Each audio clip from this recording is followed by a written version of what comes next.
la hemostasia secundaria, que principalmente está dada por los trastornos propiamente de la coagulación o también del sistema fibrinolítico. Entonces hay diferentes formas, hay dos formas de clasificar los trastornos de la coagulación. La primera, si viene por herencia o si son adquiridas. Por herencia sabremos que se denominan congénitas, que son generalmente el daño se va a producir específicamente en un trastorno debido específicamente para un factor de la coagulación. O las adquiridas que nosotros como somos hospitales, el Hospital 2 de Mayo es un hospital de mayormente adultos, entonces las patologías que vemos más están asociadas a las adquiridas, y aquí se ven alteraciones de diferentes factores o vías de la coagulación.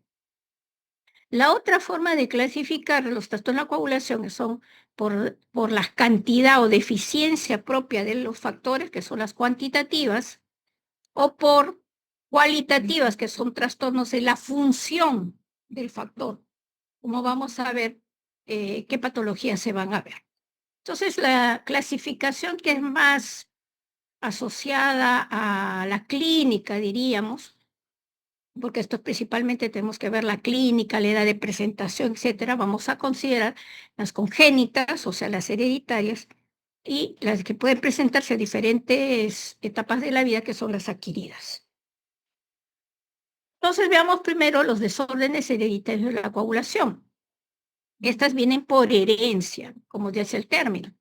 Y la herencia puede ser recesiva ligada al cromosoma X, que específicamente el defecto va a condicionar la hemofilia, que puede ser la deficiencia de factor 8, que es la hemofilia A, y la deficiencia de factor 9, que es la hemofilia B. Quiere decir que estas se asocian a algún trastorno en el cromosoma X, como vamos a ver, esta patología sí la vamos a describir. La segunda son trastornos autosómicos, o sea, son somáticos, que pueden ser recesivos o dominantes. En los casos recesivos, la mayoría de defectos en deficiencias de los otros factores de la coagulación tienden a ser recesivos, por tanto tienen que estar en ambas líneas, tanto paterna como materna, para que se puedan expresar. Por eso es que estas patologías son menos frecuentes. Tenemos la deficiencia de casi todos los factores de la coagulación, como lo ven, el factor 11, la protrombina, el factor 5, el 7, el 10, los trastornos de fibrinógeno, que puede ser por baja de la síntesis de fibrinógeno, que es la hipofibrinogenemia, o la afibrinogenemia, que realmente no se produce nada de fibrinógeno, deficiencias de factor 11 y deficiencia de factor 12. Todos estos defectos, exceptuando el déficit de factor 12, causan sangrado. En cambio, la deficiencia de factor 12, en lugar de causar sangrado, causa trombosis desde etapas tempranas de la vida. Y tenemos los autosómicos dominantes, que depende, o sea, la expresión puede ser la línea paterna o materna. Y tenemos la enfermedad von Willebrand. Dependerá de sus variantes, porque hay una variante, la enfermedad von Willebrand, que es autosómica recesiva. Dentro de las patologías hereditarias, la enfermedad von Willebrand es la más frecuente, como vamos a ver. También entran las disfibrinogenemias, que son fibrinógenos anómalos, y la deficiencia de factor Paso-Boy, que es de contacto, que es rarísimo.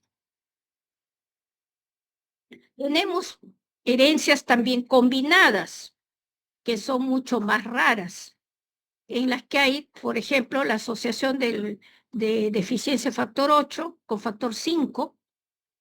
Puede haber también, y esto más asocia porque pueda que haya, en el caso, por ejemplo, hay asociaciones de pacientes y tengan hijos, por ejemplo, un hemofílico con un von Willebrand, entonces ahí puede haber trastornos de ambos. Entonces, estas son mucho más raras. Las disfunciones plaquetarias asociadas a cualquiera de estas deficiencias y las deficiencias de factores dependientes de vitamina K, que son el 2, 7, 9 y 10. Y esta sí se puede ver también por herencia. Y las misceláneas son principalmente los trastornos de la primera fase de la hemostasia, de la vía intrínseca, que son de activación de las vías de contacto. Por ejemplo, la deficiencia de precalicreínas, el quininógeno de alto peso molecular, que son difíciles de diagnosticar, sobre todo en nuestro país, porque no tenemos las pruebas disponibles. Y asimismo puede haber inhibidores fisiológicos por ejemplo, de antitrombina 3, alfa-2, antiplasmina, etcétera, y estas ya son misceláneas que pueden verse también por herencia. Entonces, dentro de estas patologías hereditarias, vamos a tomar dos ejemplos, que son las que vemos con mayor frecuencia. La enfermedad de von Willebrand, que es vamos a ver, dentro de las patologías hereditarias, uno de cada 80 a 100 personas padece esta enfermedad, que es la más frecuente dentro de toda esta gama de patologías. Y la hemofilia, que esta causa mucho impacto por la clínica y la repercusión que tiene en la persona, sobre todo si no lleva un buen tratamiento. Estas pacientes pueden fallecer las primeras etapas de la vida o causar discapacidad. Entonces vamos a ver en primer lugar la hemofilia. Como hemos dicho, es un desorden congénito vinculado al cromosoma X.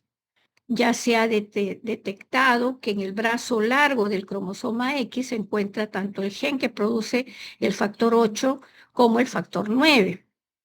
Y cuando hablamos de recesivo ligado al cromosoma X, vamos a ver por la herencia que afecta principalmente a los hombres, porque al tener los hombres los cromosomas XY, y el defecto estar en el cromosoma X, el factor o el cromosoma Y no tiene la capacidad de producir factores, ni 8 ni 9, no tienen el gen, y por tanto hay ese desequilibrio, y por eso es que los hombres van a manifestar principalmente síntomas. También podemos ver, y como vamos a ver la parte genética, hemofilia también lo vemos, podemos verlo en mujeres, pero es rara la condición. Las mujeres lo que tienen son lo que son las portadoras, porque al tener defecto en un cromosoma X, el otro le va a ayudar a producir factor y va a ayudar a compensar ese desequilibrio. Se caracteriza por episodios de sangrado, como vamos a ver las manifestaciones clínicas, y hay dos tipos de deficiencias. Deficiencia factor 8 se denomina hemofilia A, y defecto el factor 9, hemofilia B. Hay en alguna literatura antigua que se describe la hemofilia C por déficit del factor 11. Esa patología ha sido excluida dentro de la definición de hemofilia, porque tiene características clínicas diferentes. En cambio, el paciente que tiene, yo no puedo determinar por clínica, porque es similar si el defecto es por factor 8 o 9, salvo si hago ya el dosaje de estos factores para identificarlos. La hemofilia A es más frecuente que la hemofilia B. Como vemos, el 80-85% del total de casos es por este defecto de deficiencia del factor 8. Y entre más o menos 15 al 20% corresponde a la hemofilia B. Y la esperanza de vida de las personas con hemofilia, si en los países que hay acceso al tratamiento adecuado, es similar al de una persona sin estos defectos, ¿no? Entonces depende mucho del diagnóstico precoz y segundo, de un tratamiento oportuno, multidisciplinario, como vamos a ver. Y aquí vemos cómo ha ido evolucionando el tratamiento de la hemofilia, y eso impactó en la edad, el promedio de vida de estas personas. Antes de 1938, por ejemplo, donde no había nada, ningún tipo de tratamiento para estos pacientes, incluso recién salían algunos reportes científicos de esta patología, el promedio de vida de estas personas no llegaban a la adolescencia, porque morían por sangrados. Antes de 1968 comenzó ya la era del fraccionamiento de la sangre, primero le transfundían sangre total y después ya hubo el proceso del fraccionamiento y comenzó a transfundírsele plasma y posteriormente crioprecipitados, sobre todo para la hemofilia A. Y fue avanzando el promedio de vida de 20 años, siguió casi a 40 años, y en los años 80 hubo el boom de que ya se empezó la industrialización del plasma y comenzó a producirse el liofilizado, es decir, un polvo del factor de la coagulación. Tanto del 8, se empezó con el factor 8 y posteriormente con el factor 9. Y este fue realmente un boom, diríamos, porque el promedio de vida de estas personas subió notablemente, pasó a los 60, 64 años. Pero ¿qué pasó en la era ya del impacto del VIH en los años fines de los años 80 a 90? A nivel mundial ya empezó, lamentablemente, a presentarse casos a nivel mundial del VIH y los pacientes con hemofilia fueron los que se impactaron a nivel mundial y hubo prácticamente el 90% de hemofílicos que recibían esos factores liofilizados se contagiaron con VIH, incluso con hepatitis C, debido a que se desconocía que este proceso no se hablaba de la inactivación viral, entonces no, recién se descubre que ese producto en polvo, eh, si la persona padecía de una de estas patologías, ese paciente se contagiaba. Entonces este fue un impacto y muchos de ellos fallecieron en los siguientes años, producto ya de esta contaminación. Después del año 99 ya se empieza pues el procesamiento, mejora la industrialización del plasma con los procesos de inactivación viral que han ido progresando y mejorando en sus generaciones para que esos plasmas sean cada vez de menor riesgo. Sin embargo, siempre hay ese temor, sobre todo en el país del primer mundo, con el fallecimiento de tantos pacientes por el VIH, que se comenzó a estudiar y a ver la parte de transformar ya ese tipo de factor que era plasmático hacia el recombinante, que lo veremos después ya las generaciones. Propiamente los factores han mejorado en los siguientes años. Bueno, se describe que la hemofilia era la enfermedad de los reyes, porque como ven, la reina Victoria fue la portadora más conocida de la industria, a nivel universal, el mundo. La reina Victoria de Inglaterra tuvo un hijo hemofílico, Leopoldo, y dos hijas portadoras. ¿Por qué se consideraron portadoras? Porque ellas después tuvieron hijos hemofílicos. Y como se casaban entre casas reales, la hemofilia en esas épocas se transmitió tanto a Rusia, a España, a diferentes casas reales, y quizás todavía por ahí habrá descendientes de de esta generación de pacientes, ¿no?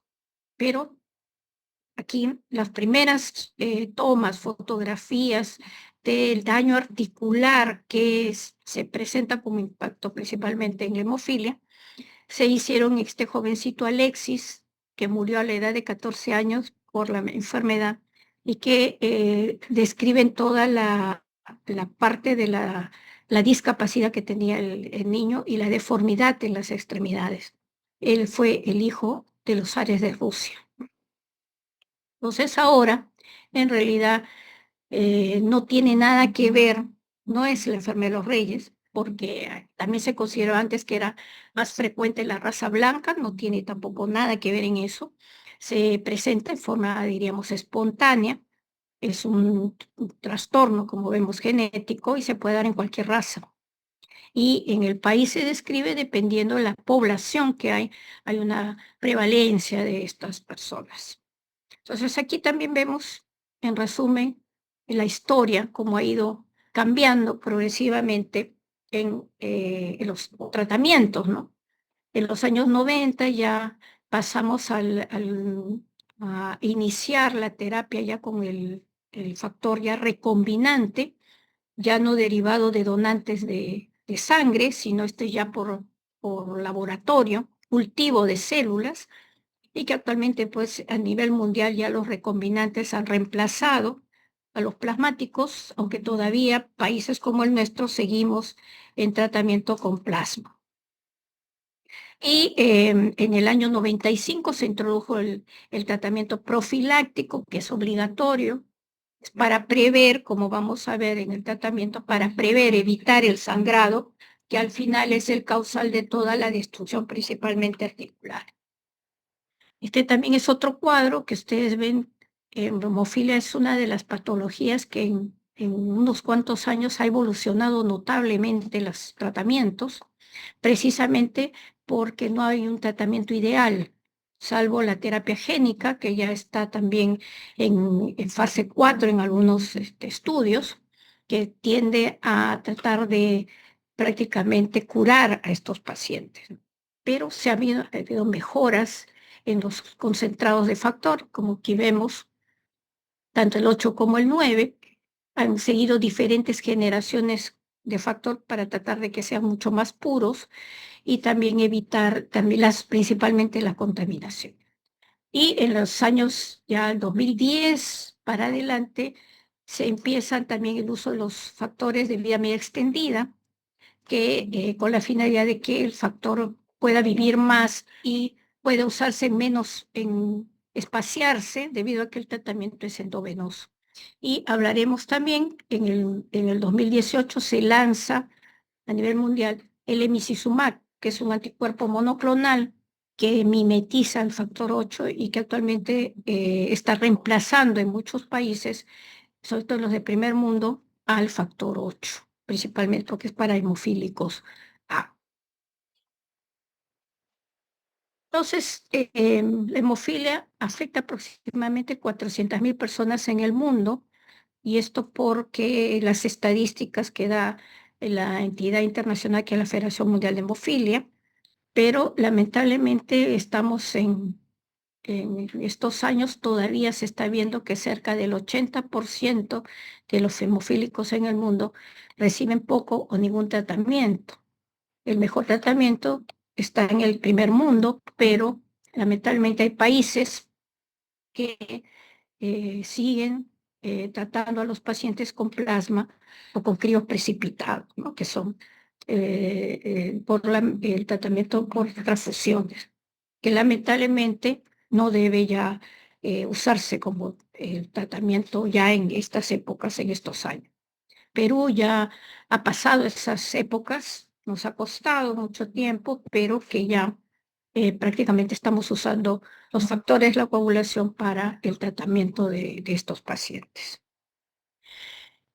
El otro problema y el principal problema que Perú tiene es que no sabemos cuántos pacientes con hemofilia tenemos.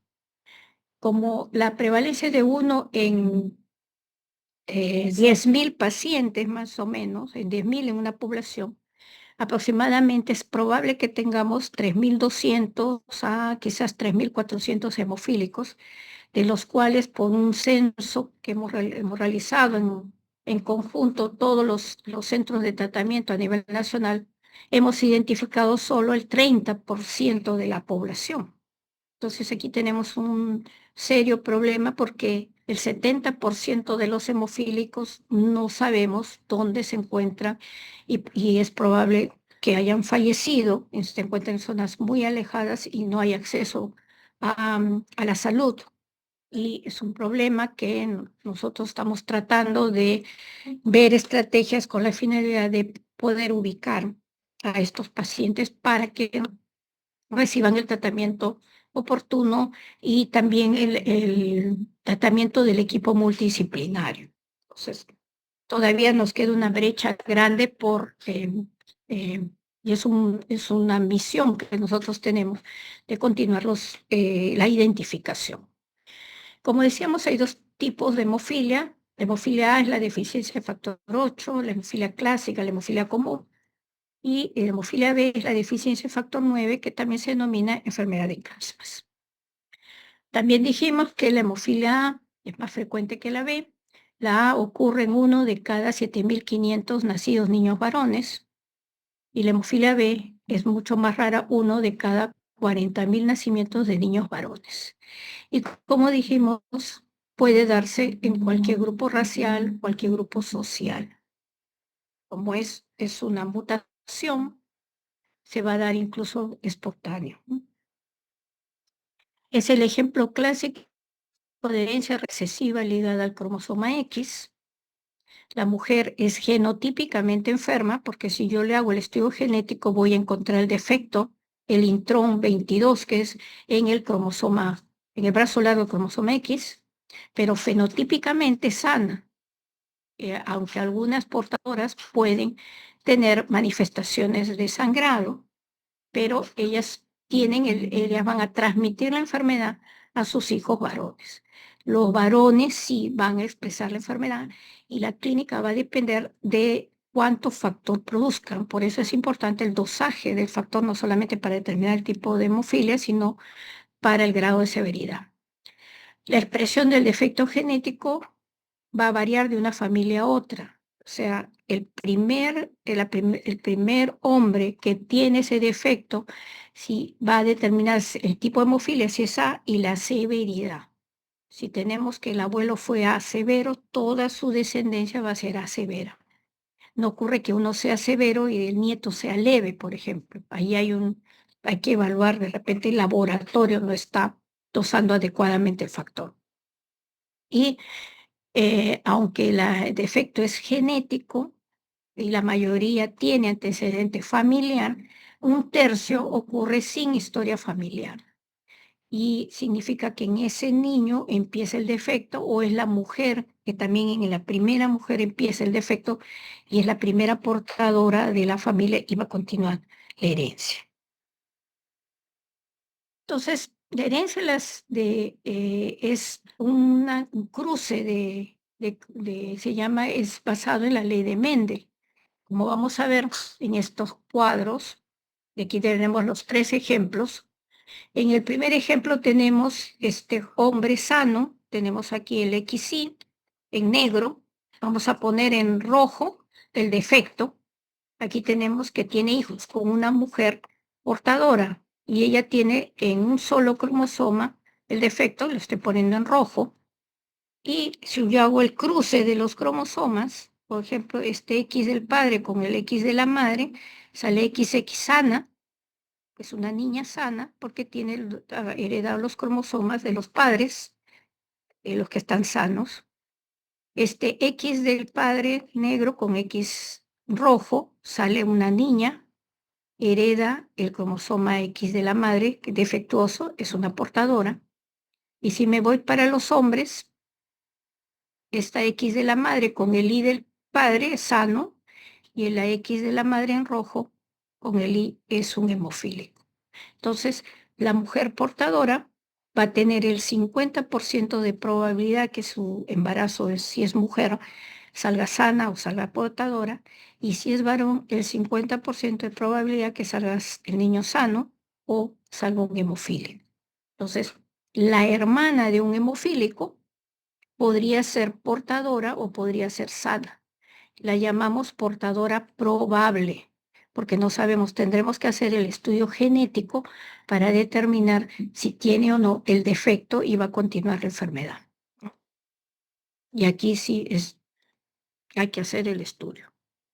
El segundo ejemplo es un hemofílico. ¿Lo ven? XY, el cromosoma X está en rojo, y la mujer es sana, XX en negro. Igual, hacemos el cruce de cromosomas y es el hemofílico, observan, el 100% de sus hijos varones son sanos. Como ven, porque el cromosoma X lo está heredando de la mamá, que es sana. Sin embargo, si vamos a ver a las mujeres, el 100% de sus hijas va a salir portadora. Entonces, el padre hemofílico, sus hijas se llaman obligatorias, obligadas, porque ellas ya no necesito hacerle ningún examen porque sé que por herencia ellas son portadoras y sus hijos varones van a ser sanos. Entonces, cuando esta pareja que el hemofílico tiene un hijo varón, se le recomienda que ya no tenga más hijos. O sea, hay que hacer la consejería genética, porque este niño va a salir sano. Se rompe ya la cadena hemofílica. Pero si es una niña, va a continuar hemofilia. Y el tercer grupo, y acá tratamos de evitar esto, que es un hombre hemofílico con una mujer portadora. Se puede dar porque por las asociaciones ahora de pacientes se juntan, se conocen, entonces puede haber esta relación que, como vemos, la carga hereditaria es mayor. Y aquí igual, si hacemos el cruce de cromosomas y vamos a ver que los varones, 50% de posibilidad que salga sano, 50% que salga hemofílico. Y en las mujeres, aquí vemos, miren, hay una portadora, pero hay una niña que puede tener los dos cromosomas defectuosos, tanto del padre, lo ven en rojo, X, como de la madre también. Esta niña tiene XX, lo vemos en rojo, porque en ambos cromosomas está el defecto. Esta niña será hemofílica. Entonces, ¿hay hemofilia en mujeres? Sí. Una de ellas es precisamente producto de un padre hemofílico con una madre portadora. El otro, que podría ser la otra causa, es que que puede ser una niña que pierde durante la embriogénesis, pierde cromosoma X sano, en realidad podría ser portadora, pero pierde ese cromosoma X durante el desarrollo, es una X0, que le llamamos un síndrome de Turner, pero Turner con hemofilia, porque al no tener el otro cromosoma X no hay el equilibrio y hace la enfermedad, ¿no? Entonces, ¿puede haber hemofilia en mujeres? Sí, con esas dos condiciones. Y ahora también los últimos conceptos han cambiado. Si una portadora tiene menos de 40% de dosaje del factor 8, o sea, ya en rango de patológico, también, a pesar que sea portadora, se la considera hemofílica, ¿no? Ese es el concepto que ha sacado la Federación Mundial de Hemofilia. Y por tanto ha aumentado el número de pacientes, sobre todo mujeres, con ese diagnóstico. Lo siguiente también es que cuando yo tengo la sospecha de un niño con hemofilia, le hago el estudio, primero el perfil de coagulación, el TTPA, el tiempo parcial de tomoplastina, ese que va a estar prolongado, y de ahí me voy al dosaje de factores, primero para determinar si es A o B, y segundo para ver si es un leve, moderado o un severo. Dos son los factores. Si el factor está entre el 5 hasta el 40%, el factor normalmente debe ser de 60% a más en las personas normales. Aquí tenemos una disminución entre el 5 al 40%, es un hemofílico catalogado como leve. De 1 a menos, aquí es menos 5%, se cataloga como moderado, y si tiene menos de 1% del factor se denomina severo. Entonces, el grado también de acuerdo a esta cantidad de factor que tenga, son las manifestaciones clínicas. Mientras menos cantidad de factor produzca la persona, los síntomas van a ser mayores. Entonces, el paciente severo es el que va a ser la clínica más florida que vamos a ver. Y el moderado algunas veces se denomina fenotipo sangrante, o sea, a veces el moderado tiene síntomas como el severo. Y el leve generalmente solamente hará o requerirá factor cuando tenga algún tipo de procedimiento, cirugía, o de repente ha sufrido ya un accidente y pueda de repente sangrar más de la cuenta. Salvo esto, si el paciente se cuida, este paciente leve puede llevar una vida, diríamos, casi normal. Entonces, en el diagnóstico, recordando ya en quiénes voy a sospechar el hemofilia, primero la historia familiar de sangrados. Entonces, por eso es que necesitamos hacer una buena historia clínica, porque como este es hereditario, la mayor cantidad de pacientes tienen ya antecedente familiar, hay que investigar el árbol genealógico de la persona. Segundo, afecta a los varones del lado materno.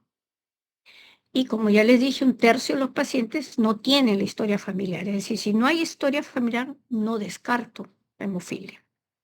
Hacemos el tiempo parcial de tromboplastina activado, que está prolongado, principalmente en el hemofílico moderado severo. También dependerá de la sensibilidad de ese reactivo, porque para que los leves también de repente tengan una prolongación, pero de repente leves si tiene una deficiencia mínima de factor, de repente el TTPA salga normal. Entonces, más para los moderados y los severos. Y acá ya tendré que dosar el factor como hemos visto. Y la gravedad de las manifestaciones de sangrado se relacionan con el nivel de factor defectuoso, la cantidad de factor que tiene. Se manifiesta desde las etapas tempranas de la vida,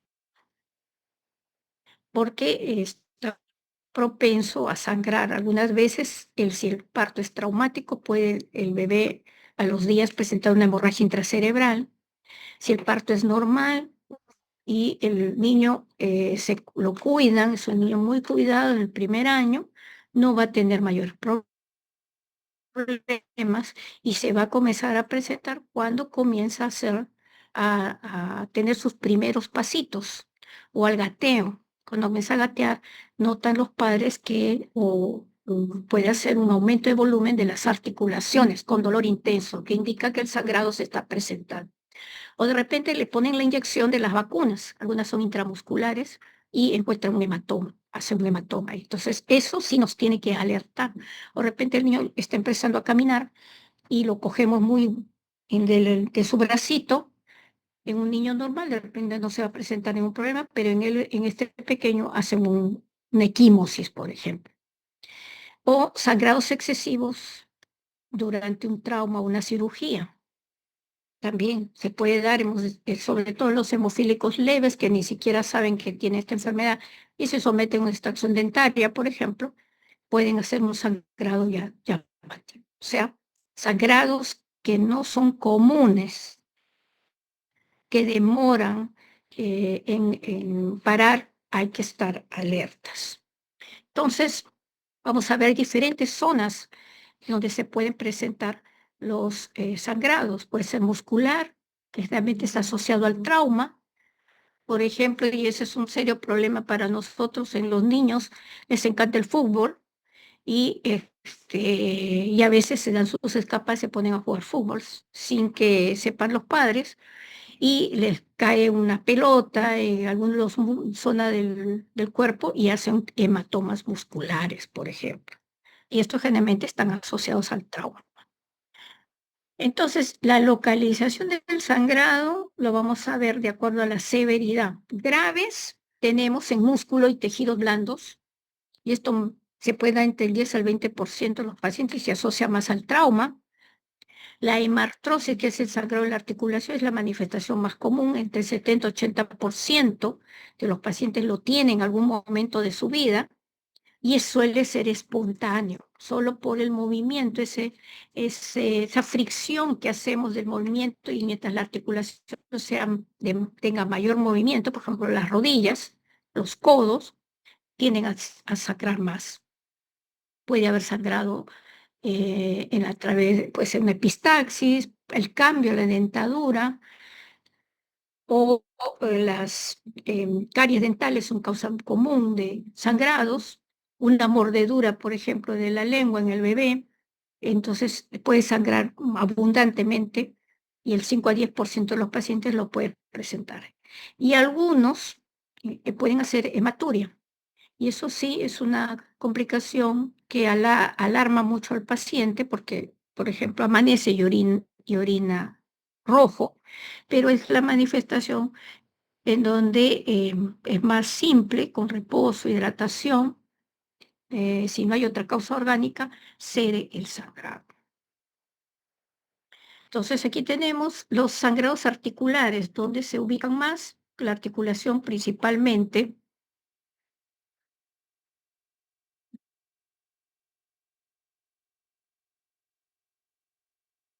principalmente estamos viendo rodillas, aquí vemos en codos, tobillos,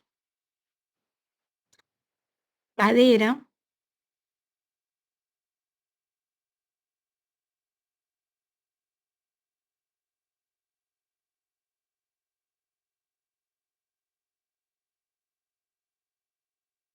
aviso acá. ¿Me escuchan? Sí, doctora. Sí, doctora. Sí, doctora. Ya, porque es que me sale un aviso acá de que no están escuchando. Ya, seguimos. Ven aquí en las articulaciones y aquí ven una imagen, es una articulación de la rodilla. Están viendo dentro intraarticular el sangrado. Ese sangrado va a causar problemas, sobre todo cuando se absorba la sangre. No es que la sangre se quede ahí, se activa toda la cascada de la coagulación y producto del metabolismo de la sangre va a liberarse grandes cantidades de hierro. Y el hierro es donde va a comenzar a infiltrarse en la articulación y va esa sangre a activar como irritabilidad a la sinovia, que es como que lo ven, es una lámina que protege dentro de la articulación, que es como una telita de cebolla, lo ven acá en celeste, y esa se va a aumentar, engrosar, causando la sinovitis crónica, que a la larga va a ser la condicionante de sangrados constantes en la articulación. Entonces hay que tratar de evitar que se presente este sangrado porque es el que causa todo el proceso de la destrucción de la articulación y la deformidad posterior. Entonces, aquí tenemos ya el cuadro clínico principalmente, vemos menos del 5% de los pacientes va a ser un sangrado del sistema nervioso a nivel cerebral, y esto más es por trauma, músculo tejidos blandos del 10 al 20%, la hemartrosis, ustedes están viendo, es la causa más frecuente de sangrados, y menos común el sangrado a nivel digestivo, el sangrado en psoas, que es un músculo intraabdominal, que ese sí es un dolor intenso que causa mucha discapacidad y que puede complicar al paciente, y el sangrado hemos visto de la hematuria, ¿no? Entonces, son las manifestaciones más llamativas. Y aquí vemos y hay que estar alerta en los sangrados que comprometen la vida del paciente.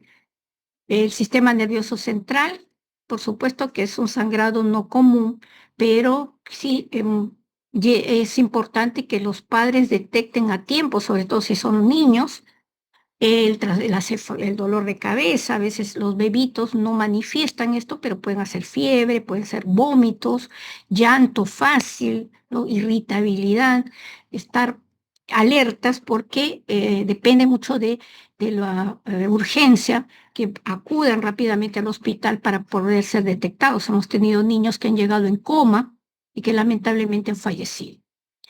Otro que compromete la vida, traumatismos graves, de repente hay que estar alerta en accidentes de tránsito, siempre se les avisa a los pacientes de que no pierdan el tiempo, que ya acudan a sus centros de tratamiento, porque no todos los hospitales manejan hemofilia.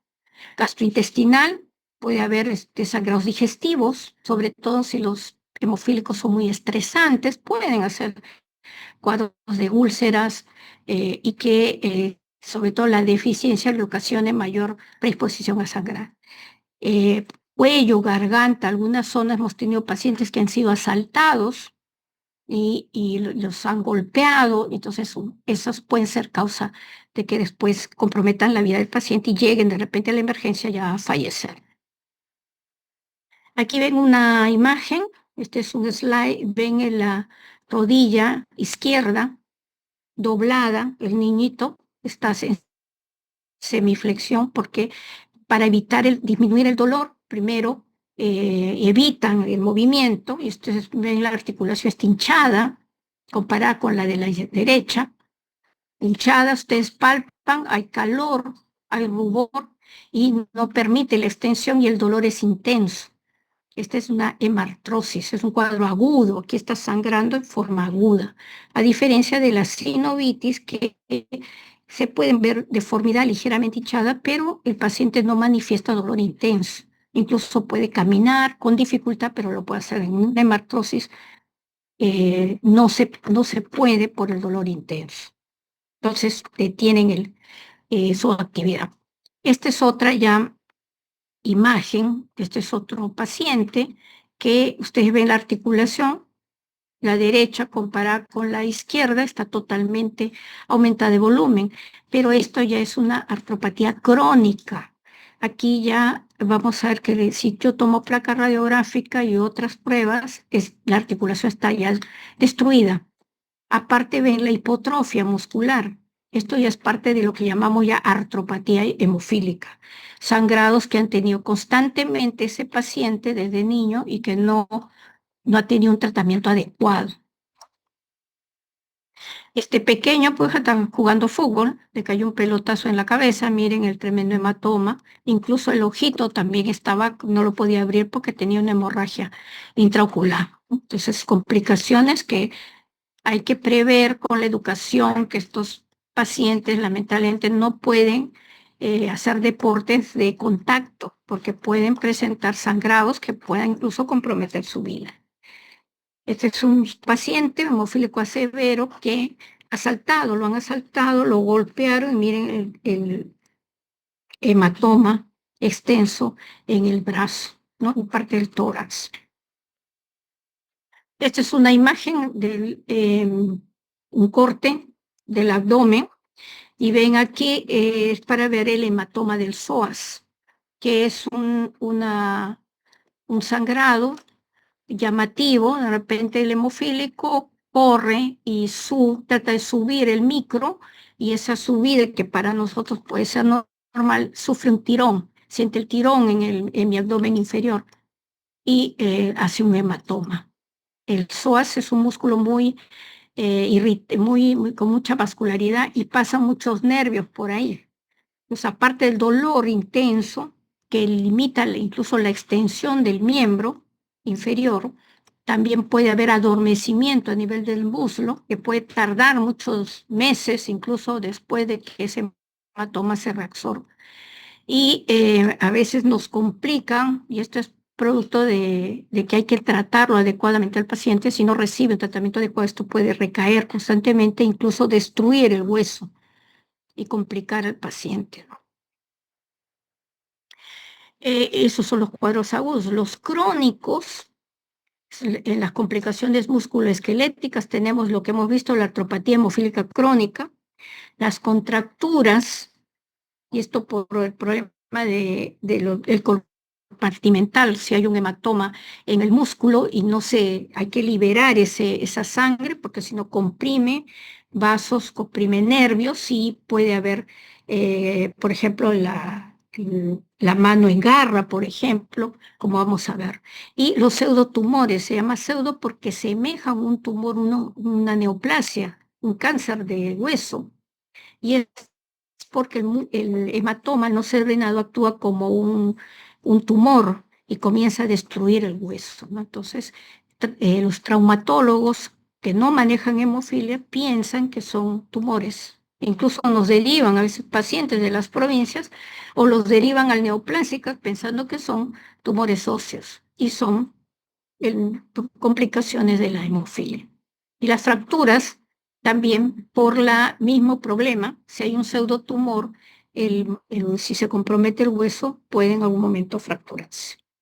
Aquí ven y la mano en garra, ¿lo ven?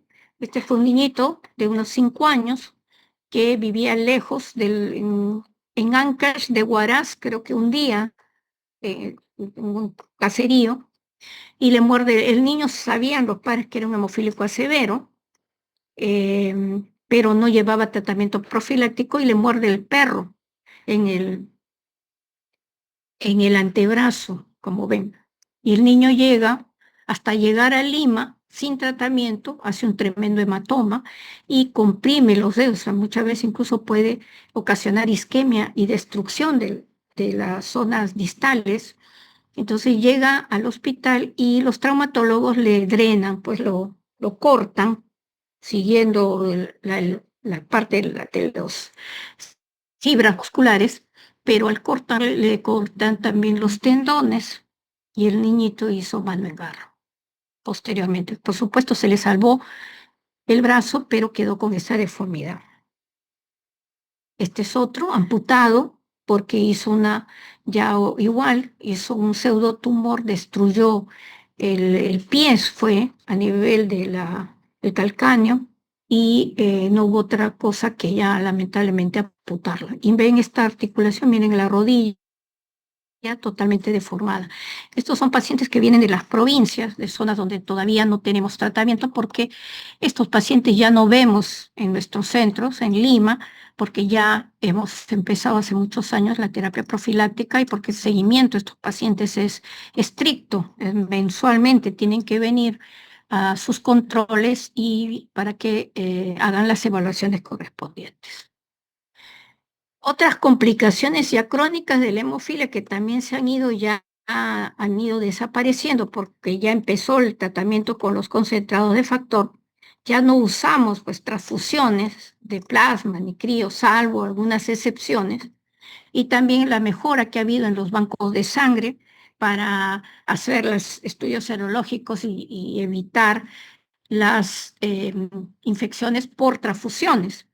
Sin embargo, todavía tenemos los pacientes mayores de 40, 50 años, tenemos hemofílicos de 60 años ya, contagiados, y en el mundo todavía hay pacientes que están contagiados, sobre todo de hepatitis C. Puede ser de cualquiera de los virus, y por eso es que ya los factores plasmáticos han sido dejados de lado en países de primer mundo, precisamente por el temor que se tiene a que se contagien por alguna enfermedad que incluso son desconocidos, ¿no? En el COVID se eliminó muchísimos donantes de plasma que tenían al de la industria, precisamente por el contagio, que no sabíamos si el COVID iba a tener algún efecto en esas unidades de sangre, ¿no? Entonces, puede surgir muchos virus que todavía ni siquiera conocemos y que sean condicionantes de contagio por hemoderivados. Entonces, se tiene todavía aquellos pacientes ya mayores que no gozaron pues de los concentrados. Y otra complicación que es propiamente ya del tratamiento con factor es la presencia de los inhibidores. Como son factores que no son propios del paciente, entonces el paciente a la larga, y eso es debido a que se utilizan grandes cantidades de factor, van a ser anticuerpos contra ese factor que se infunde. Y se ve que es más común por la frecuencia en el hemofílico A. Bueno, también hay mayor cantidad de pacientes con hemofilia A. Y más o menos está entre el 20 a 30% de los pacientes que reciben factor que van a ser inhibidores. Y en la hemofilia B, que es menos frecuente, pero es mucho más severo el cuadro, entre el 1 al 6% de estos pacientes pueden hacer inhibidores. Entonces, esto es la presencia de inhibidores es para nosotros los médicos, es un serio problema porque el factor que recibía ese paciente ya no puede recibirlo, ya no responde. Y lo segundo, un paciente hemofílico con inhibidores va a ser sangrados mucho más severos en zonas que no son comunes del hemofílico y que pueden incluso comprometer la vida del paciente. Y tenemos que usar otros productos, otros medicamentos. Los bypassiantes, por ejemplo, o sea, hay medicamentos que no activan ni el 8 ni el 9, sino se van de frente al factor 10, que son más costosos, mucho más caros, y que por tanto hay países, sobre todo nosotros en Perú, los que son pacientes del Ministerio de Salud, no tenemos acceso a esos tratamientos. Por ejemplo, el complejo protrombínico o el factor 7 son muy caros y no están en petitorio nacional. Entonces comprometen tener un paciente con inhibidores, va a comprometer la vida de estos pacientes. Entonces, en resumen, el tratamiento de un hemofílico principalmente va hacia mejorar la calidad de vida de estos pacientes. Por eso los cambios constantes y la evolución que ha habido en los tratamientos, porque se está viendo que a pesar de que el paciente recibe factor, puede sangrar, principalmente las articulaciones. Entonces ha ido cambiándose estos tratamientos con la finalidad de poder evitar esos sangrados, ¿no? Que son los que al final complican al paciente. Entonces, el tratamiento va primero a prevenir los sangrados, y aquí sí va principalmente la terapia profiláctica, pero eso también depende del paciente que cumpla con su tratamiento. Y vamos a ver, se da 2 a 3 veces por semana y lamentablemente el tratamiento es endovenoso. El segundo es el tratamiento a largo plazo del daño articular y muscular y de otras secuelas. Por eso hay que trabajar principalmente con rehabilitación.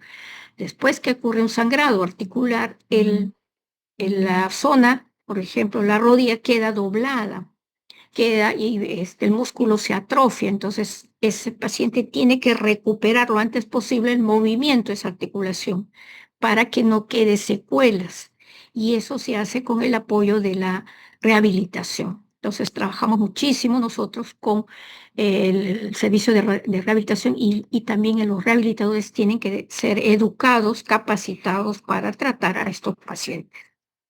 Y el tercer punto es el manejo de las complicaciones del tratamiento. Por ejemplo, cuando el paciente tiene inhibidores o cuando tiene las infecciones virales. Estos sí son complicaciones serias, severas, que pueden afectar también la calidad de vida del paciente. Entonces, veamos el tratamiento de los concentrados de factor. Y tenemos varios tipos de definiciones en cuanto a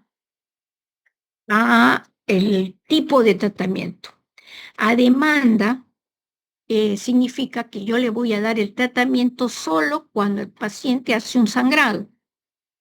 O sea, el paciente va a recibir factor, pero, y esto es en los primeros años de cuando nosotros establecimos el programa, no se compraba grandes cantidades de factor. Entonces el paciente solo recibía factor cuando sangraba, pero ya sangraba. Y lo que hace la terapia de demanda es ayudarlo a que el sangrado pare rápidamente, pero ya sangró. En la profilaxis, en cambio, se infunde el concentrado de factor antes que sangre el paciente para prevenir precisamente los sangrados. Pero, y aquí depende del paciente, si son niños y la familia, que haya fidelidad al tratamiento. Y el tratamiento se da en base a la dosis de 15 a 30 unidades por kilo, 2 a 3 veces por semana endovenoso. Entonces, vamos a ver a qué edad empiezan los niños la profilaxis. Primaria se denomina cuando empieza antes de los 2 años de edad, o antes de que se produzca la primera hemartrosis, o cuando se produjo la primera hemartrosis y antes de que exista daño articular. Entonces el pequeño, al año y medio o antes de los 2 años, ya debe empezar la profilaxis, se denomina primaria. Y es un problema porque a veces los pequeños no tienen ni venas adecuadas, y acostumbrar a estos niños a que se les ponga la agujita, entonces ahí empieza el primer impacto del tratamiento. Sin embargo, esto va a condicionar que el sangrado aminore y que no se presente posteriormente el daño articular. La profilaxis primaria, en general, el tratamiento de la profilaxis es de por vida, porque en algunos países se establece que es hasta los 18 años. Y decimos, si nosotros protegemos a un paciente desde muy pequeño, no tiene o tiene un mínimo daño articular, y a la edad de 18 años le digo, bueno, ya tú no vas a poder recibir factor, si no te mando a la demanda, entonces todos esos 18 años que se ganó se puede perder en unos cuantos meses. Entonces, la profilaxis primaria, o sea, la profilaxis es de por vida. Estableceremos dependiendo de las edades en que se acceda al tratamiento. La primaria es desde pequeño, desde que se diagnostica los primeros meses. Tampoco es urgente darle el factor en los primeros meses del diagnóstico. Mejor espero a que cumpla más de un pasado el año y ahí ya comenzamos a empezar a darle tratamiento. Podría incluso empezar con una dosis pequeña, 250 unidades semanal, y de acuerdo al crecimiento y a la actividad que vaya haciendo, se va a ir aumentando a 2 veces o 3 veces por semana. La profilaxis secundaria se inicia después de los 2 años o después de que se produce la segunda hemartrosis, pero todavía no hay daño articular. O sea, se empezó un poco tiempo después que la primaria, pero todavía no hay el daño. Y la terciaria es en cualquier edad, pero ya hay daño articular, ya hay la artropatía y se utiliza para evitar que esa articulación siga sufriendo y dañándose. Otra modalidad de tratamiento es profilaxis a corto plazo, que se usa para prevenir los sangrados repetitivos o los órganos blancos. Por ejemplo, si hubo una hemartrosis, le doy por varios días y de ahí ya suspendo. Esta profilaxis a corto plazo se hace para evitar los sangrados futuros, pero generalmente se da en los países que no compran mucho factor, porque lamentablemente el paciente no puede comprar su medicación, es muy caro. El factor en general es demasiado caro que los países, los gobiernos tienen que obligado comprar los tratamientos. Y la infusión continua, que no muchos lo utilizan, se usa en el caso de cirugías principalmente o cuando tenemos sangrados muy complicados y que tratamos de mantener una constante el concentrado de factor. Colocamos como estos son por unidades por kilo, un bolo, dependiendo de la complicación o dependiendo de a cuánto quiero llevarlo al factor, y esa misma dosis se coloca en 24 horas con cloruro de sodio y colocando una pequeña dosis de heparina para que no se coagule. Entonces nosotros sí, en el 2 de mayo, nuestro hospital, usamos mucho la infusión continua en el caso de cirugías principalmente.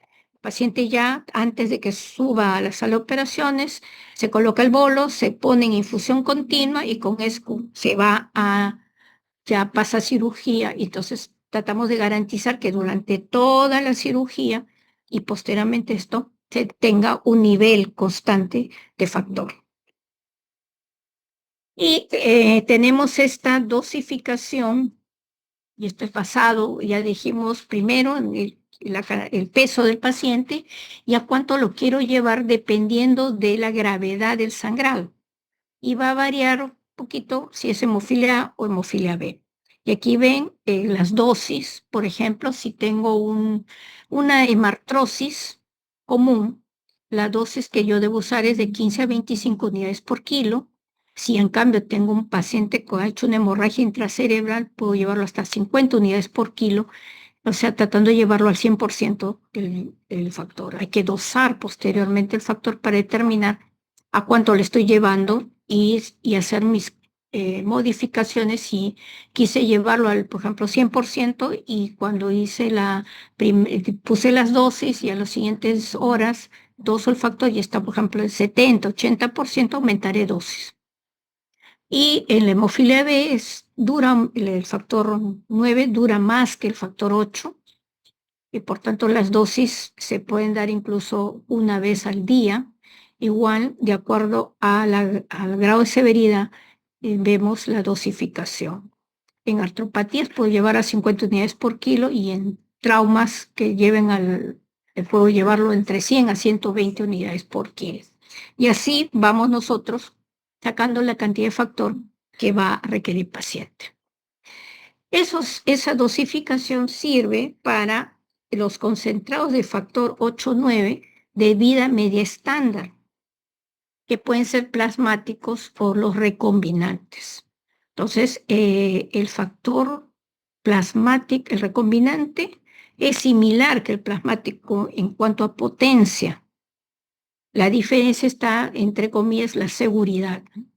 El recombinante ya se obtiene, como sabemos, el gen se ha aislado el gen tanto de factor 8-9, se cultiva en células, que pueden ser células de riñón humano o células de hámster chino. Entonces ahí viene un poco la diferencia en dónde se cultivan. Y después salen ya los factores recombinantes. Estos recombinantes, debido a que el procesamiento y el proceso eh, es más caro, o sea, el proceso es en laboratorio y requiere mucha tecnología, estos factores a la larga, al menos ya llegaron a Perú, pero tienen un costo mayor. Pero son los que están ya entrando muchísimo al mercado debido a que los plasmáticos están reduciéndose porque el plasma de los donantes que van a la industria está reduciéndose cada vez más. Va a llegar un momento en que ya no vamos a tener factores plasmáticos, van a ser todos recombinantes. Y como vemos que estos son de vida media estándar, o sea, hay que darlo 2 a 3 veces por semana, eh, puede que el paciente entre una dosis a otra, el factor haya caído y de repente estoy al tercer día y el paciente le tocaría mañana su factor, pero de repente hoy sangra. Entonces, porque la vida media es relativamente corta. Entonces, ya se empezó a producir los factores tanto 8 o 9 de vida media extendida y ya son propiamente recombinantes. O sea, estos entran mediante procesos principalmente de pergilación o uniéndose a una proteína que impide su degradación, viven más en el organismo.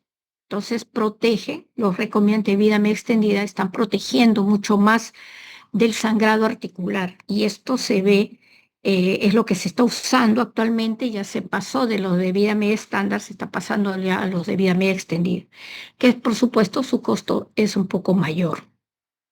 Y en estos últimos años, bueno, hace como 5 años ya entró también los tratamientos de no sustitución, o sea, ya no son factores como lo anterior, sino son anticuerpos monoclonales y de ellos el laboratorio Roche lanzó el emicizumab, que en realidad es una molécula que ha mejorado notablemente la vida de los hemofílicos, porque sobre todo en profilaxis, porque hace casi que lleguen a la hemostasia normal y por tanto los sangrados articulares son mínimos.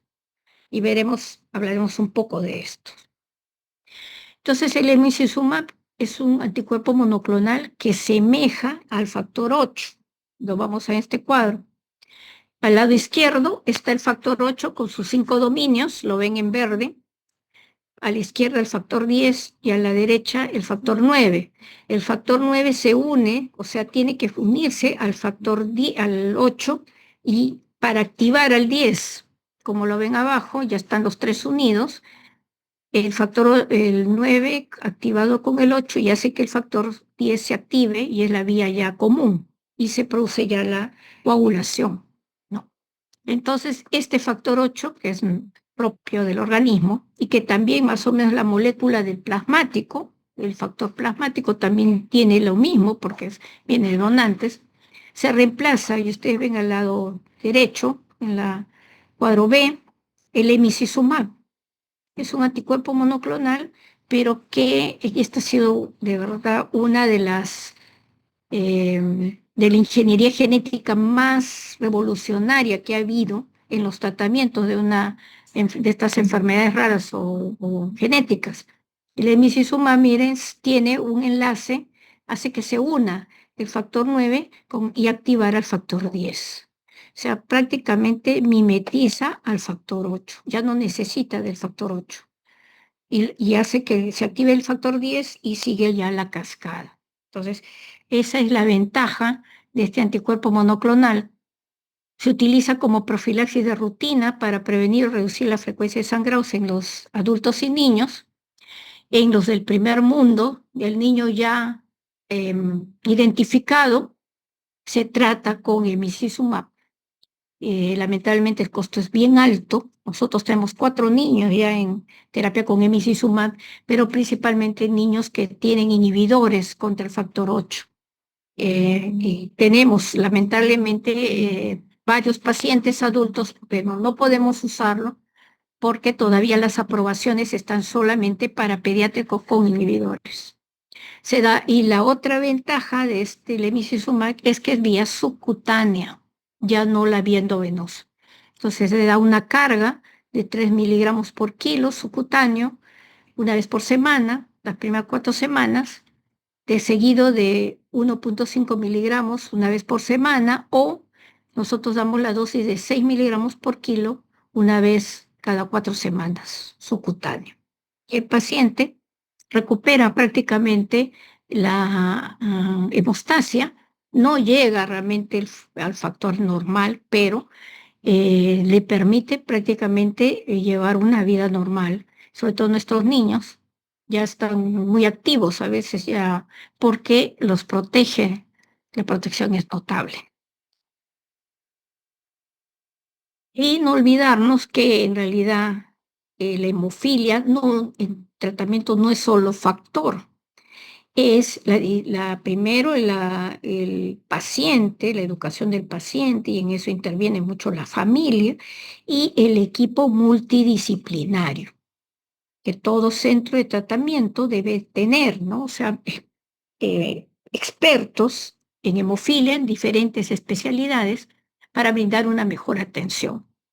Por supuesto que el coordinador va a ser un hematólogo o, si estamos en las provincias, un médico con interés y experiencia en hemostasia, una enfermera que es la que nos ayuda a hacer la organización, la atención, la educación, el seguimiento del paciente, enseñarle la autoinfusión en el caso del uso endovenoso, porque los niños primero de repente aprenden los padres o las enfermeras, le explican el factor, pero casi a los 9, 10 años de edad, si van a continuar usando factor, tienen que aprender a aplicarse. El experto musculoesquelético, el médico rehabilitador, el fisioterapeuta es fundamental para mejorar esa articulación, y el laboratorio, por supuesto, para que nos apoye el diagnóstico de los estudios, tener los estudios de dosaje factor, el estudio de inhibidores que debe hacerse 1 o 2 veces al año para poder diagnosticarlos tempranamente. La parte de los psicólogos, porque la hemofilia es un impacto no solamente del paciente, es en toda la familia y alrededor. Entonces, definitivamente es un impacto en la vida de estas personas que tienen que adecuarse a que tiene ciertas condiciones especiales ese pequeño. Odontología, que es importantísimo porque es el área en donde conforme van creciendo, sobre todo los cambios de dentadura, o sea, hay caries, pueden comprometer y presentar sangrados profusos. Y si queremos tener más especialización, necesitamos el químico farmacéutico, que debe estar a la mano con nosotros, porque hay que ver el almacenamiento del factor, cómo se tiene que utilizar el factor, ¿no? La especialistas en dolor crónico, si es que hacen ese el problema de la artropatía u otras zonas, sobre todo el hematoma del psoas, por ejemplo, es muy doloroso, o si es la cadera, a veces hay que infiltrarles. El genetista para ver la consejería genética, hepatólogos, si es que esos pacientes pues hacen hepatitis. Hemos tenido, por ejemplo, un hemofílico que tiene una hepatitis C y ha hecho un hepatocarcinoma. Entonces, ahí hemos tenido que coordinar con los oncólogos del INEM para poder ver sus tratamientos. El infectólogo, en caso de que haya esos problemas infecciosos por complicaciones ya de las transfusiones. El inmunólogo, el ginecólogo, en el caso de las portadoras, que pueden estar sangrando y principalmente en las menstruaciones, y una consejería vocacional para ver que estos jóvenes tengan la opción de tener profesiones que permitan su desarrollo dependiendo de si tienen o no cierto grado de discapacidad. Bueno, dentro de la segunda enfermedad que vamos a ver, que es la más común, como le hemos dicho, en el mundo, pero la menos identificada, porque vamos a ver que la hemofilia definitivamente detectamos, de repente va a tardar el diagnóstico, pero lo vamos a detectar en algún momento, por las manifestaciones de sangrado y por los problemas articulares que tiene. Pero la enfermedad de von Willebrand es una patología que pasa, si no la identificamos, pasa inadvertida y puede la persona tener muchísimos años con el diagnóstico y como vamos a ver, sobre todo en mujeres con menstruaciones abundantes, tenemos la obligación de investigar la enfermedad de von Willebrand. Entonces, la enfermedad de von Willebrand, empezando el factor von Willebrand, interviene, vamos a ver aquí, interviene, ¿cuál es la función del factor von Willebrand? Interviene primero, en la adhesión plaquetaria, o sea, ustedes van a ver, aquí lo ven el factor como si fuera en verde, como una cruz. Ese factor von Willebrand, producido del endotelio y también una parte de las plaquetas, va a servir de puente de unión entre la plaqueta con el subendotelio, o sea, para que la plaqueta se adhiera a la pared del vaso que se ha lesionado. Ese proceso se llama adhesión plaquetaria. Pero también ustedes ven esa misma molécula en verde uniéndose plaqueta con plaqueta. Esa es la agregación plaquetaria. Es decir, cuando se produce el daño en un vaso, lo primero que las plaquetas van a irse de frente hacia el subendotelio y ahí interviene el factor y de ahí se va a formar el tapón plaquetario porque va a unirse con el colágeno entre plaqueta y plaquetas. Entonces, hay estas dos vías donde funciona. Y la tercera función del factor von Willebrand es unirse al factor 8 para protegerlo contra su degradación. O sea, por eso es que el factor 8 con el factor von Willebrand se interrelacionan. Y vamos a ver, cuando hay déficits muy marcados del factor von Willebrand, también va a caer el factor 8, precisamente porque hay una relación íntima entre ambos. Entonces, cuando hablamos pues de función plaquetaria, estamos hablando de la hemostasia primaria, y ahí viene la diferencia con la hemofilia, a pesar que puede haber también déficit de factor 8 en algunos pacientes, pero acá actúa en la hemostasia primaria, porque son la función plaquetaria. Si no tengo ese factor von Willebrand, las plaquetas no van a poder llegar y unirse al subendotelio ni agregarse tampoco, y por tanto el sangrado va a ser como si fuera una trombocitopenia, pero es porque no funcionan las plaquetas. Entonces, la enfermedad de von Willebrand es un trastorno hereditario debido a deficiencia, puede haber deficiencia del factor o una disfunción, puede haber un factor von Willebrand que es anómalo, anormal y no funciona. Y vamos a ver, por eso son sus variantes, hay 3 variantes y subtipos de enfermedad von Willebrand. Y la función principal es en el proceso de la activación de la plaqueta. Entonces, la característica central de todas las formas de von Willebrand es la presencia de cantidades reducidas de factor von Willebrand o de formas anómalas en el torrente sanguíneo. Entonces, ya vimos dónde funciona y es subdiagnosticada. Y ese es un serio problema que hasta los mismos hematólogos nos olvidamos que existe esta enfermedad. Entonces, la enfermedad von Willebrand es un trastorno hemorrágico congénito más frecuente, ya les comenté, 1% de la población mundial la tiene, y solo 1 de cada 10.000 personas son identificadas.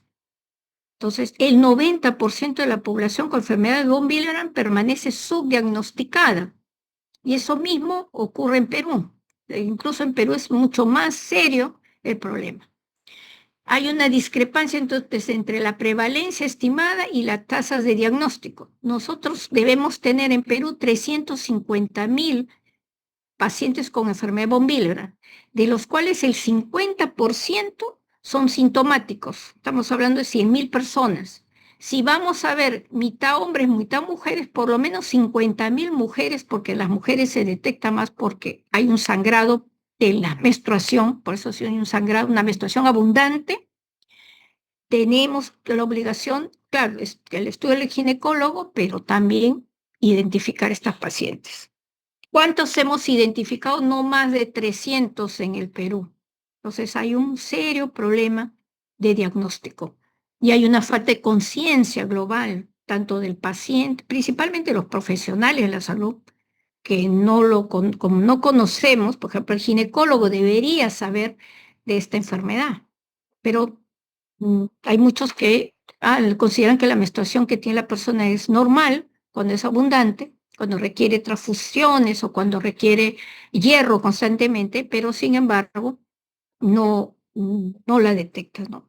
Y el otro problema es lo complejo de su proceso de diagnóstico. En la hemofilia son los dosajes del factor, el ATTPA, o sea, tiempo parcial de tromboplastina, es una prueba rutinaria. En cambio, vamos a ver que en la enfermedad de von Willebrand el perfil puede salir normal y muchos creer que no hay problema, ¿no? Porque hay pruebas más complejas que hacer.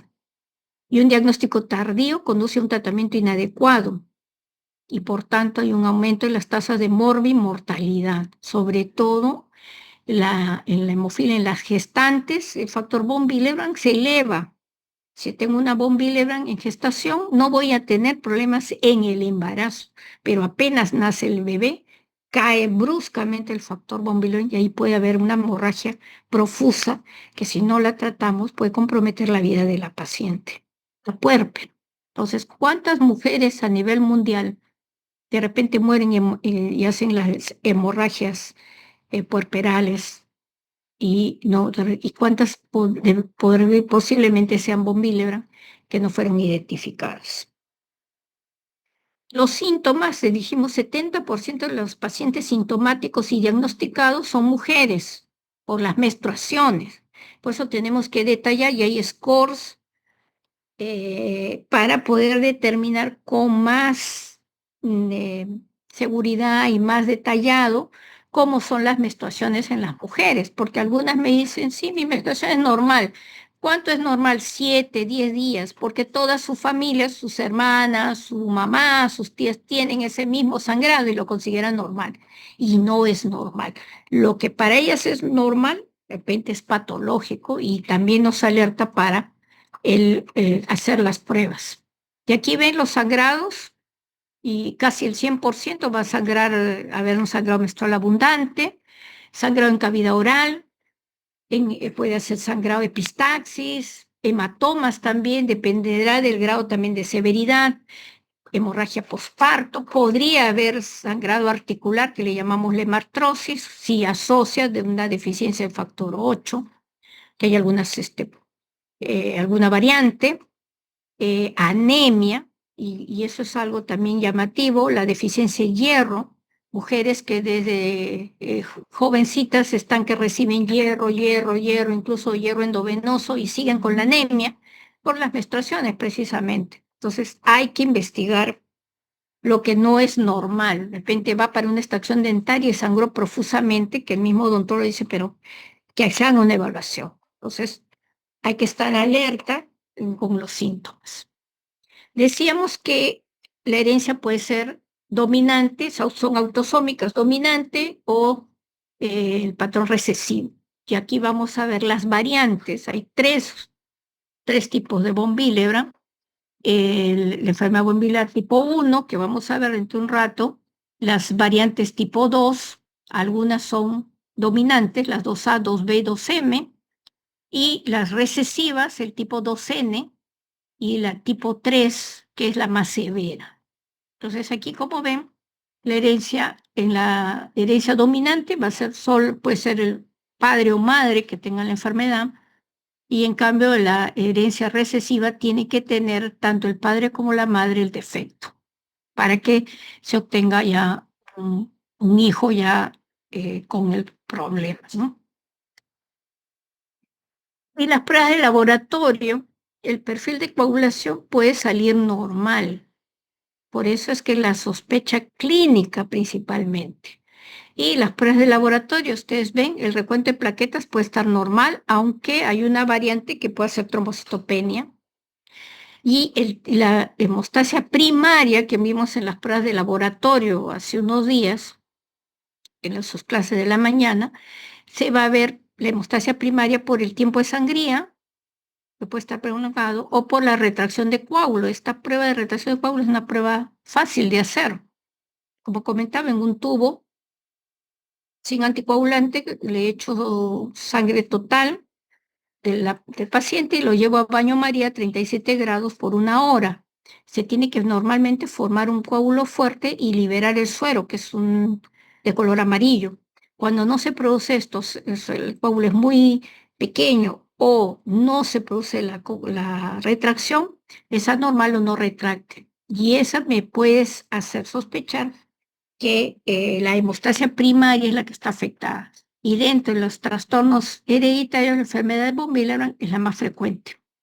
Y ven el tiempo de protromina, el tiempo parcial de tromboplastina activado, el mismo fibrinógeno va a salir normal. Entonces no me aleja el tener un perfil de coagulación normal. Mejor transferir al paciente a un hematólogo para que ya le hagan las pruebas específicas. Y aquí tenemos las pruebas específicas, que lamentablemente no están al alcance, son pruebas que no están al alcance de los laboratorios en general. Ustedes ven la actividad del factor 8, o sea, hay que siempre dosar el factor 8 para saber si hay también está bajo algunas veces. El antígeno, el factor von Willebrand, que mide la cantidad de factor von Willebrand, sobre todo en los tipo 1 y los tipo 3. El cofactor de ristocetina y o la actividad fijadora del colágeno, estos miden función del factor von Willebrand. La variante 2, factores que se producen en cantidades normales, pero la función es inadecuada, entonces, si solamente hago el estudio del antígeno, de repente no voy a considerarlo enfermedad von Willebrand, pero si le hago ya la actividad y está alterada, entonces la variante 2. Los multímeros del factor von Willebrand, que lamentablemente en Perú tampoco se hacen, y en algunos pacientes se requiere la agregación plaquetaria para las variantes, sobre todo la tipo 2B. Y aquí tenemos, estas son las variantes de enfermedad von Willebrand. Tampoco no es que lo sepan ustedes, así esto ya es parte de la hematología, ¿no? Pero la tipo 1 es aquel que hay un déficit cuantitativo del factor. O sea, acá no se produce menos del 30%, menos del 30% ya estoy en el tipo 1, pero si tengo menos del 3%, estoy en la variante 3, donde ya es la peor, diríamos, es la que causa más sangrado, pero es rarísima de presentarse. Y la tipo 2, ustedes ven, son defectos cualitativos. La molécula no funciona adecuadamente y hay unas variantes. La 2A es la molécula que tiene una deficiencia en la adhesión plaquetaria. La 2B faltan los multímeros de alto peso molecular. Esta cursa con trombocitopenia. Se puede semejar un PTI, ¿no? Entraría dentro del diagnóstico diferencial. El 2M, que tiene un defecto en la unión con la plaqueta, y el 2N, que va a haber una disminución con el factor 8. Por tanto, esta 2N puede semejar a una hemofilia. Y aquí vemos el porcentaje. El tipo 1 corresponde al 75% de los pacientes con von Willebrand, es la forma más frecuente, es autosómica dominante. La tipo 2 corresponde en total al 25%, que son trastornos de la función, y el tipo 3 es recesivo y corresponde entre 0,5 a 4 por millón. Esa que tiende a condicionar sangrado profuso, pero no es de todos, de los tres tipos, es la menos frecuente. ¿Qué tratamiento tenemos? Bueno, aquí también depende de lo que el país o el hospital o el centro tenga. Se empieza con crioprecipitados y plasma fresco congelado. Los crioprecipitados tienen gran cantidad de factor von Willebrand. Entonces, si no tengo otra cosa que dar al paciente, tendré que hacerlo, transfundirle. Y en von Willebrand sí se transfunde porque en la gran mayoría de hospitales no se accede al resto de tratamientos. Puedo usar la desmopresina, que es un análogo de la vasopresina. Esta se puede dar por endovenoso o por spray nasal, favorece la liberación del factor von Willebrand del endotelio o de las plaquetas. Antifibrinolíticos, que también lo usamos en la hemofilia para que, y de ellos el ácido tranexámico, para el coágulo de fibrina dure más tiempo, se fue a fuerte. Los anticonceptivos orales para tratar de ciclar a la mujer y disminuir sus menstruaciones y que se regulen mejor, porque esta es una de las complicaciones que las menstruaciones llevan, pues anemias, constantemente a malestar, porque son sangrados muy profusos que incluso discapacitan a las mujeres. Y si es que ya todos estos productos, dependiendo de la variante, la paciente persiste con el sangrado, vamos a ya usar el concentrado del factor von Willebrand, que va unido al factor 8, y en Perú solo hay una marca que es el Wilane, de laboratorios Octapharma. También ahí hay dosificación en base al grado de porcentaje del factor von Willebrand y del factor 8 que tenga el paciente, ¿no? Bueno, y aquí vamos ahora a los defectos adquiridos de la coagulación. Estos son más frecuentes. Vamos a ver que no solamente hay deficiencia de un factor, sino múltiples deficiencias. Vamos a ver primero, tenemos la deficiencia de factores dependientes de vitamina K. Recordemos, la vitamina K es el 2, 7, 9 y 10. Entonces aquí hay varios factores afectados. Como ejemplo, tenemos la enfermedad hemorrágica del recién nacido, por inmadurez del bebito, no produce adecuadamente el factor. Vamos a ver, por eso es que se le coloca en los primeros días la vitamina K al bebé, es obligatorio. Obstrucciones biliares, precisamente porque hay una mala absorción. La bilis es importante para la vitamina K se active. Igual la mala absorción de vitamina K, por ejemplo, un sprue tropical, una enfermedad celíaca, una enteritis regional, infestación, o sea, aquellos que hacen diarreas constantemente, entonces no permiten que se absorba la vitamina K, porque la vitamina K viene de la dieta. Deficiencias nutricionales, antagonistas de la vitamina K, por ejemplo, los cumarínicos, que usamos mucho nosotros, la warfarina, podemos de repente se sobredosifica el paciente y puede sangrar, y ciertos antibióticos como las sulfas que alteran la flora intestinal. Entonces, por no poner ejemplos de deficiencias de vitamina K. El segundo grupo que sí es constante en nuestras salas de hospitalización, las enfermedades hepáticas, la cirrosis hepática, por ejemplo, lamentablemente, por causa principalmente de alcoholismo u otras, vamos a ver pues que causan serios problemas y a veces irreversibles. El tercer grupo, destrucción acelerada de los factores de la coagulación, y aquí tenemos coagulación intravascular diseminada, que no hablaré porque tenemos dentro de los cursillos en las mañanas, entonces ahí se va a poder hablar más detallado sobre esta patología. Y la otra es la fibrinogenólisis, es decir, acá hay es una destrucción rápida del fibrinógeno que no permite que forme el trombo, el coágulo de fibrina, ¿no? Entonces también causal de sangrados profusos. Inhibidores de la coagulación. Tenemos inhibidores específicos contra algún factor, a veces de efecto inmune. Podemos tener, por ejemplo, en la hemofilia, hemos dicho, puede haber este inhibidor contra el factor 8 o el 9, o inhibidores específicos contra cualquier factor por enfermedad inmunológica, que son los inhibidores tipo lupus. Acá tenemos el síndrome antifosfolipídico, misceláneas, antitrombinas, las mismas paraproteínas en caso de mieloma, cuando tiene mucha carga de inmunoglobulinas puede interferir con la función del factor que está circulando. Y misceláneas tenemos las transfusiones masivas, que hay un protocolo establecido para el manejo de un paciente que va a usar múltiples transfusiones, porque si no, hay un mal manejo, el paciente muere, como en una coagulopatía, sangrando por todas partes. La circulación extracorpórea igual, ciertas drogas, enfermedades ya propias, por ejemplo, Gaucher, neoplasia y otro tipo de patologías, ¿no? Son desórdenes ya de tipo adquirido. Entonces vamos a ver las más comunes. La deficiencia de vitamina K, hemos dicho, dependientes son el 2, 7, 9 y 10.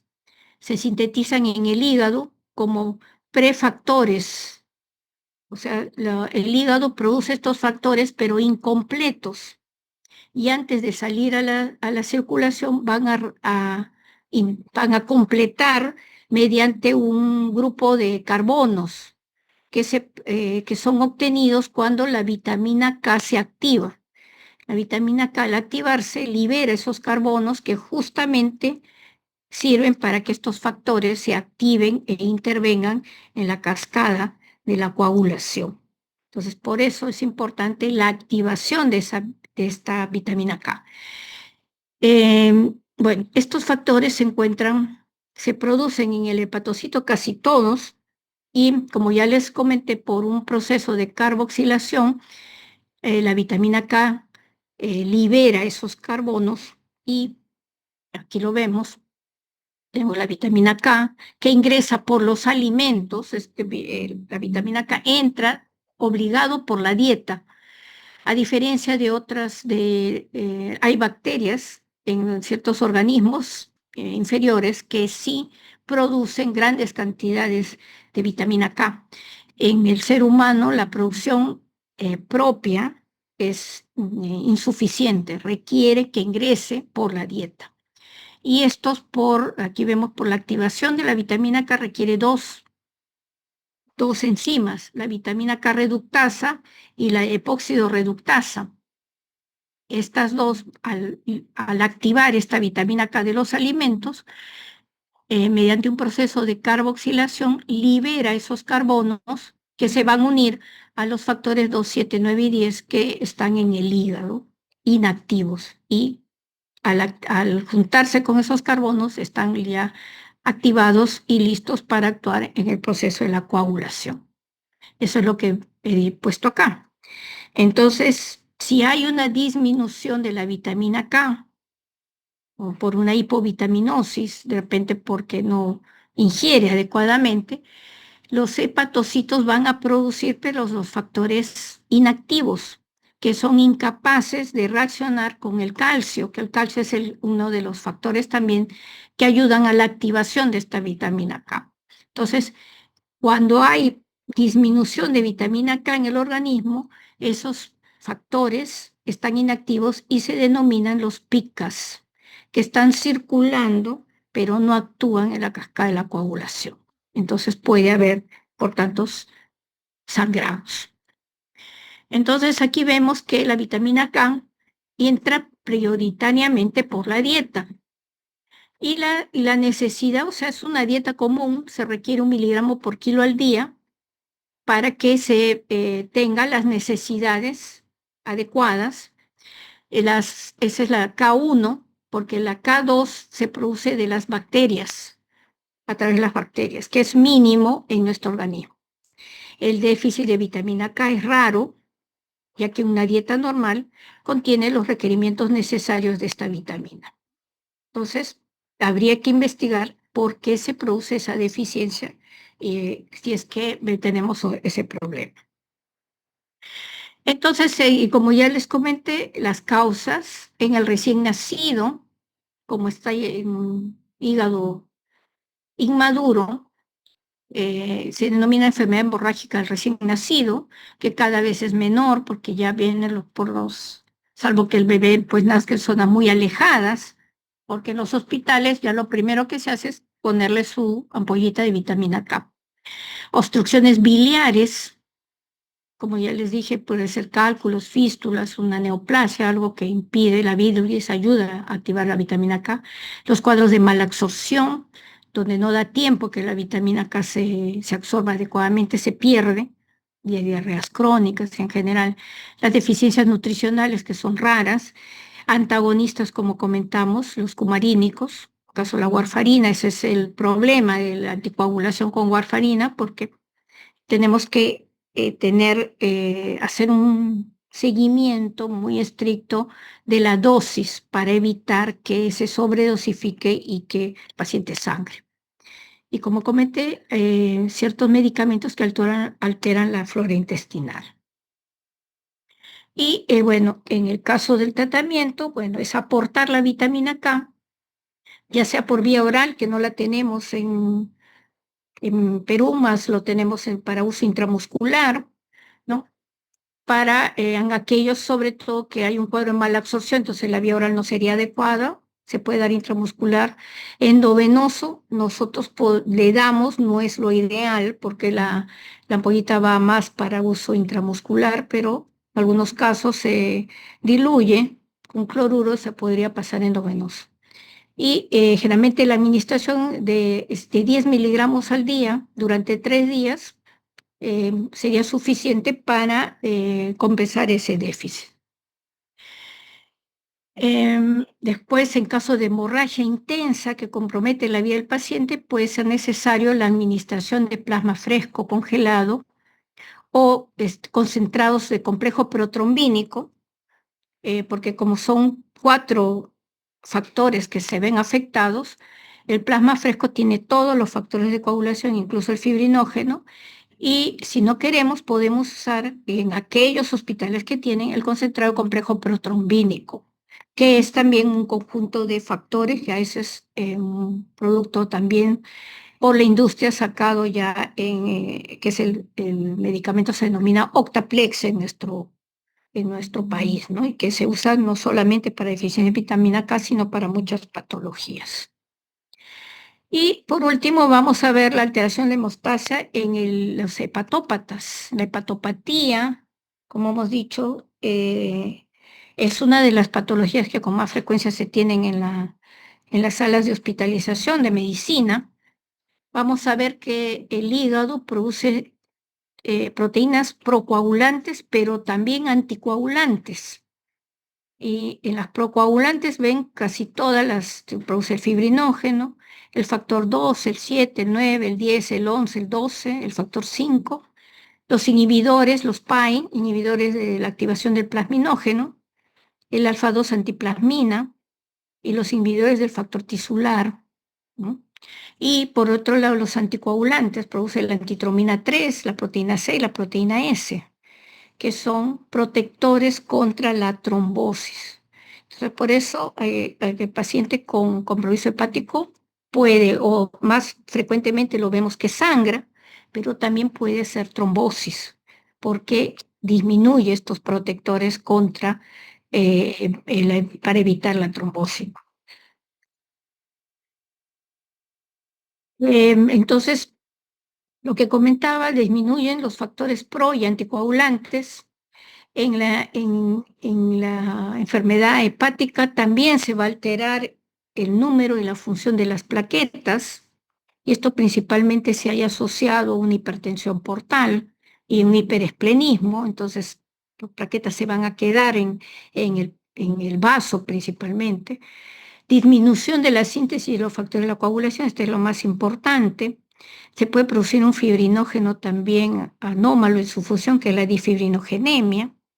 Puede haber una alteración de la fibrinolisis, puede haber deficiencia de vitamina K y en las últimas fases de la cirrosis ya hepática puede semejar a una coagulación intravascular diseminada y el paciente morir por sangrados profusos. Y el laboratorio, entonces, voy a hacer un hemograma para ver el hemoglobina hematocrito, cómo están los leucocitos, porque también puede haber una leucopenia, el recuento de plaquetas, el perfil completo, el TP, el ATTP, el tiempo de trombina al fibrinógeno, todas las vías se van a ver alteradas. Si requiere, puedo dosar los factores, los productos de degradación de fibrina, el dímero D. Entonces son las pruebas que podría hacer para ver el trastorno. ¿Y cómo vamos a ver el manejo de la coagulopatía? Y aquí es importante, no se recomienda la corrección de rutina en ausencia de hemorragias, o sea, el hepatópata se acostumbra a tener esos factores disminuidos. Entonces no voy a estar transfundiendo, porque nunca voy a corregir, o si corrijo, corrijo solamente por un tiempo pequeño y vuelve a producirse el defecto. Entonces, en ausencia de sangrado, solamente observarlo y evitar procedimientos que puedan causarle los sangrados. Y si se va a hacer algún procedimiento, de repente en ese momento poder colocarle el suplemento que requiere.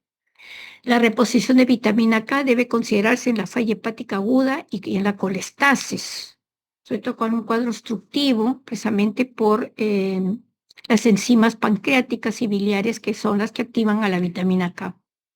La terapia de reposición, ahí sí, cuando hay varices, cuando hay sangrantes, cuando hay cirugías, procedimientos invasivos, para prever, porque ese estrés que se va a producir puede, ahí sí va a requerir reposición para evitar sangrados, ¿no? Entonces hay que preparar al paciente.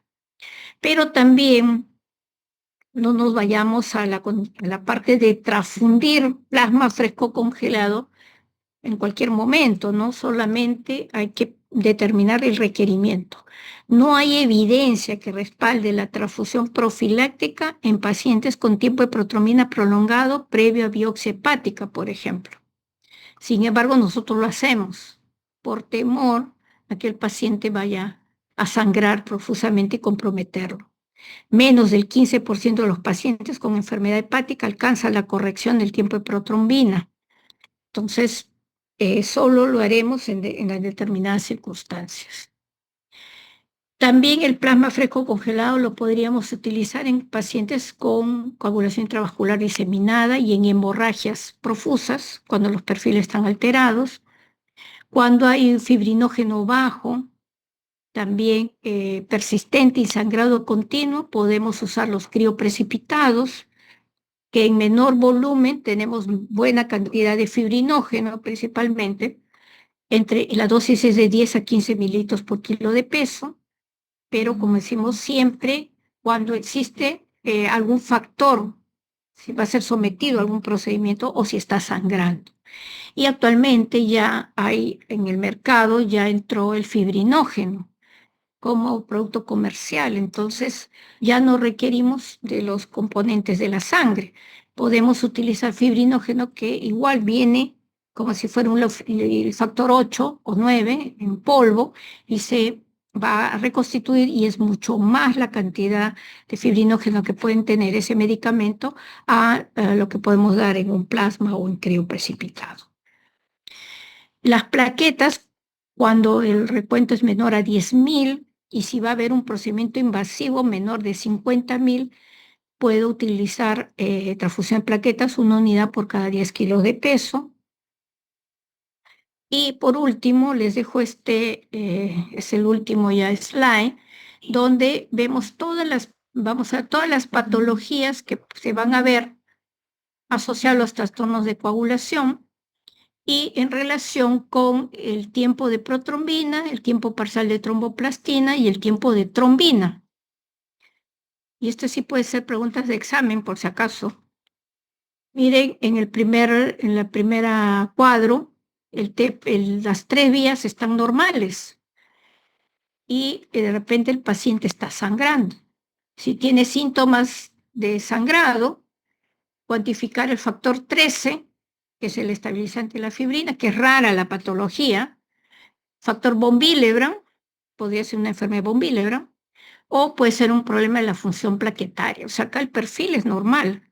Entonces me voy a que sea la hemostasia primaria o dentro de los déficits de factores sería el 13.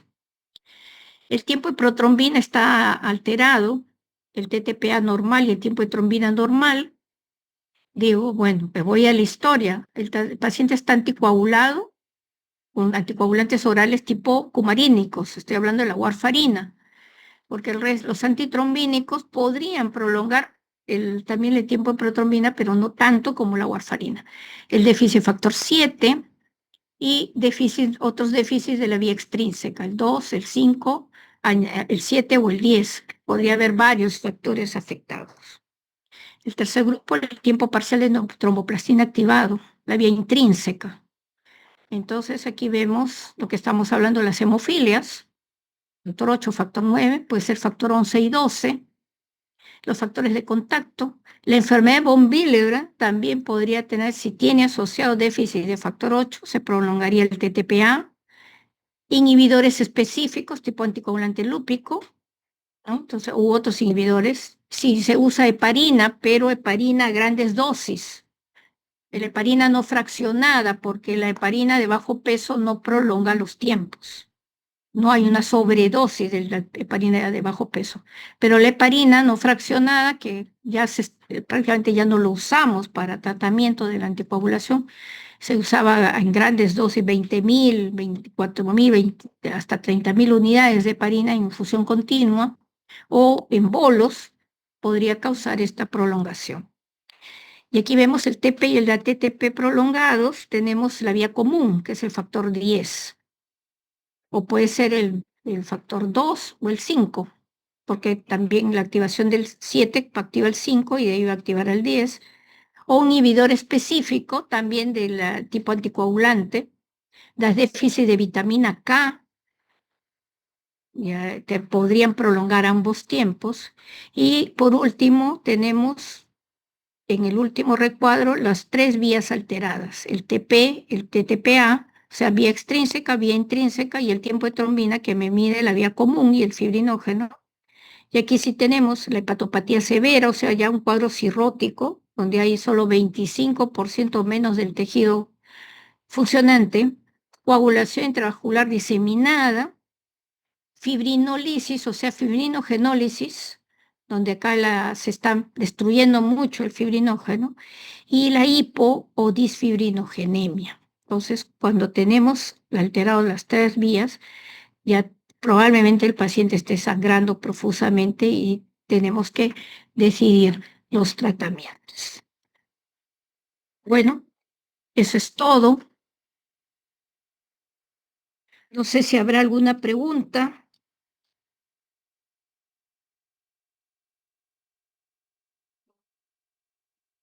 A ver, no sé qué han puesto en el chat.